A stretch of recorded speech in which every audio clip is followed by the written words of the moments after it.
Gen this, degen that, the internet can be exhausting even interacting with fandoms that you genuinely enjoy. It can feel like you're forced into a team sport where nobody wins and the loudest voices in the space spew the most vile things about topics that really don't matter in the grand scheme of things. Despite the many layers of online discourse, nothing gets a whole fandom culture in a tizzy other than the issue of fan service, or lack thereof in some cases. I'm Ayasuna and I make videos, more specifically art videos. When it comes to video games and a lot of the media that we consume each day, art direction is really important. How you choose to represent your characters matters not just on the story or world-building aspect, but that also includes marketing. And one of the ways to effectively market a character to a wider audience of both new and returning customers is with fan service. For better or worse, it is a very common marketing tactic for a lot of media these days. It's not a new thing and it definitely isn't going anywhere. Now, I've been on the internet for quite a while, and I've seen a lot of arguments online from both sides, whether there should be fan service in games, and if there is, how far it should go in portraying a fictional character as opposed to real life. I've also heard the opposite take in that games are an escape from reality and should provide more fan service, and that characters aren't attractive enough. I mean, look at the fiasco over that new Naughty Dog game that everyone and their mother was losing their minds about. No matter what a developer does regarding this topic, someone is going to be mad about it. But I'd figured I'd share my perspective as someone who likes art, video games, and all things related to design. Part of why I wanted to make this a video is over the recent controversy regarding Marvel Rivals, which, if you don't know, it's what Overwatch 2 should have been. I mean, it's a new hero shooter game that's similar to Overwatch, but features many Marvel characters like Captain America, Iron Man, Black Widow, and a bunch of other MCU characters. Sounds like the perfect game to chill in Discord and play, and to its credit, its success came almost out of nowhere. While Marvel is a generally well-known franchise, its interpretations on video games haven't always been that successful, unless you count the recent Spider-Man games. That said, with an increased success and a pretty stable player base, roughly a month out since release, there's bound to be some scrutiny about the game. And let's not pretend that some of it is from bitter Overwatch fans, because let's face it, it is. But one of the main parts of contention for the game is that issue of fan service. So when a new hero came out, Invisible Woman, along with her skin, Malice, came out, it sent the internet into a frenzy. Some fans of the game thought it was way too sexual and that a lot of the female characters in the game were sexualized more than the male characters. And on the other side, people believe that the skins and designs of said characters are accurate to the source material from which they came from. This is Marvel we are talking about here, so a lot of these characters don't have a set canon, but we're working with what we got. And a lot of the designs do check out with those source materials provided, Malice in particular. Regardless of the stance, a lot of people weren't happy with the jiggle physics in this game. My personal take on this as someone who's asexual, that fan service isn't inherently good or inherently evil. It is something that exists and can actually be used quite well in some cases. For those thinking that Marvel Rivals is overly sexual, they should probably never touch Overwatch because that game is certainly a lot worse. I mean, that game is known for its NSFW artwork more than the gameplay itself these days. Some of my more favorite games prominently feature some forms of fan service. Case in point, CCC, which I'm playing right now since I can't seem to record Marvel Rivals on my computer without my computer crashing, so yeah. CCC has quite a lot of fan service, but I will say that the art direction in that game is particularly strong, even for Hoyoverse standards. Other games that I like that have quite a bit of fan service are Nier Automata. Even as an ace person, I can't help but simp over 2B, she's just gorgeous. I love everything about that character, and it's one of my most favorite games of all time. But it wasn't just the fan service that made her an interesting character. The same could be said for Tifa Lockhart from Final Fantasy VII. While I'm more of an Aerith fan personally, I still enjoyed Tifa's character as far as knowing how she relates to the main character, Cloud, and how her impact plays a role in the story. While there's still quite a lot of issues regarding how women are portrayed in media, I don't necessarily subscribe to that whole Puritan idea that women can't be sexualized in video games. I feel like this discussion definitely shouldn't be as black and white as it is appearing to be. Now, to be clear, when I'm talking about fan service, I am talking about adult characters. It goes without saying. If you sexualize children, you're weird. End of story. And that's not the purpose of me bringing this up as a topic. That said, if you made it this far and you're into media literacy and art direction discussions, then don't hesitate to drop a like, as well as subscribe. I like talking about these issues and doing research on these issues because I am working on my own webtoons comic that I want to release. So being able to look into the media that I consume with a critical lens will help me improve my own storytelling abilities as well as art designs. And yeah, I just find this to be a very fascinating topic to talk about.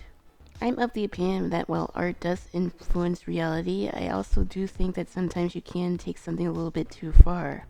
On one hand, not every game needs to be sexualized to be quote-unquote successful. Games like Hollow Knight or Stray come to mind here.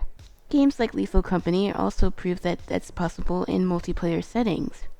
Even simple games like Balatro, which is pretty much poker with a roguelike element, also prove to be successful. Yes, fan service can have place in games, but it's also not the end-all be-all when it comes to having a game be successful. And when we limit our thinking to one or the other when it comes to our favorite media, I think that's really harmful. We can miss out on an opportunity just because we think it doesn't appeal to us. I'm more upset with the new Naughty Dog game not because of the female character, but because they didn't really show any gameplay. The advertisement felt more like a commercial than it was a trailer for a game. But the whole greed aspect of the gaming industry is something for another video. Regardless of how you feel about fan service in games, nobody should be harassing artists who work on these games. It makes no sense that character artists and character designers are getting threats because of how they chose to draw a character. We should have a place where we can talk about these issues, as well as moments where we just want to blow stuff up. I don't really like to buy into the whole either-or type of thinking. I think both things can be true at the same time. We can talk about issues regarding representation and what it means to be a particular person from a different background, but we also shouldn't shame someone for enjoying games like Marvel Rivals or Zenless Zone Zero or really any games of that sort. I mean, again, I'm an ace person and we're one of the least represented groups in all of media. But that doesn't mean I won't enjoy something even if it does have some sexual content in it. I think the proliferation of purity culture is going to be more of a bigger issue in regards to artists everywhere because it does promote censorship. And censorship and art definitely don't mix. While I don't draw NSFW art, I know people who do, and they're just as normal as anyone else. It makes no sense to harass someone just because you think they're drawing quote-unquote gooner artwork. While it might not be your cup of tea, don't be weird about it. Also, don't harass people who don't really want to draw that type of stuff either.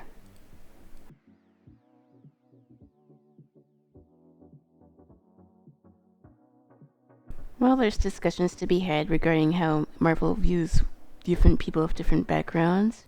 Marvel Rivals is just a fun multiplayer game, and in a world where a bunch of games are behind microtransactions, it's nice to have something that's a little bit different than the rest. The multiplayer gaming scene has felt a bit stale, so Marvel's is a nice change in pace. Of course, in a competitive multiplayer game, there's bound to be toxicity that's the same for Overwatch or League or really any multiplayer game. But I mean, overall, I've had a ton of fun playing it with my friends. I have played around 10 hours at this point, and I intend to play it quite a bit more over the next coming weeks. If you want to see me play that, among other games, then don't hesitate to follow my Twitch. I stream on twitch.tv/isuna19. And yeah, we talk about art, anime, and all sorts of cool things over there, so go check me out. And if you have a take on this topic of fan service, then let me know down in the comments. This is such an interesting topic to talk about because it does involve how people are depicted in art and various forms of culture, and how that's seen across the world. I don't necessarily think that there's any right or wrong way to approach this topic. I think the answer lies in the middle. And again, before anyone comes at me, all the things that I mainly said in this video are my opinion and my opinion alone. I'm of the camp that thinks that the internet gets mad over things that really don't make much of a difference. And part of that is a distraction from larger issues. I've said that once and I'll say it again. If you want to play as a baddie version of Storm, then whose business is it really anyways? My main gripe with the character in the game is that I wish her kit was a bit faster.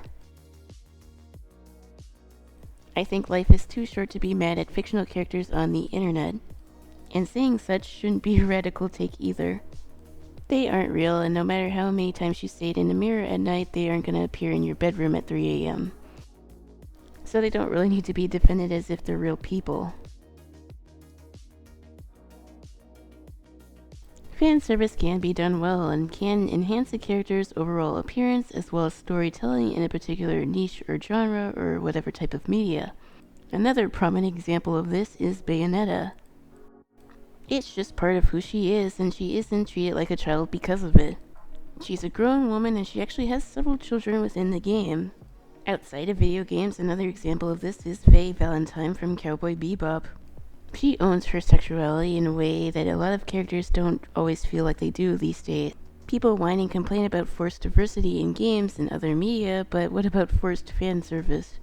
On the flip side, it's kinda obvious that there's shows and games that force fan service down people's throats even if it doesn't necessarily fit what's going on. I think that's just as big of an issue as the inverse of this. Fan service can't fix bad characterization or bad writing. I think when compared to Marvel, DC Comics also deal with this topic of sexuality pretty decently, although recent renditions of certain characters have a lot to be desired. I think now they swung the pendulum a little bit too far in either direction, and yeah, the characters that were once beloved feel like a ghost of their former selves. But that's more of an issue with bad writing as opposed to the character itself. I guess the moral of the story here is that fanservice really doesn't have to be the boogeyman that everyone makes it out to be. When done well, it definitely can serve a purpose in a story. I think it's weird to see people get up in arms about it all over the internet over issues again that don't really change much in their own lives. You shouldn't go attacking artists or people who enjoy a certain game or whatnot just because of you don't like it. And that's something that goes for both sides of this argument. Not every character needs to be sexualized, but we also shouldn't buy into the purity culture either, as that will only lead to further problems along the road. People should be allowed to enjoy what they enjoy within reason, and it really shouldn't come at the cost of hurting someone. But then again, this is just my 2 cents. But I'm curious to hear your opinion, so again, leave your comment down below if you disagree with me or you have something else to add to this conversation. And sorry for a bit of a shorter video this week. I am working on something that might be a little bit longer in format, but I'm getting those details worked out just a bit. But I figured in the meantime I would tackle this topic because it has been on my mind quite a bit. And I want to thank you guys again for reaching over 150 subs. Again, it's been such an amazing journey with me starting this channel last year. And I have a ton of plans going forward in 2025, so please stay tuned for those. But until then, goodbye and take care. I'll see you in the next video or live stream. Peace.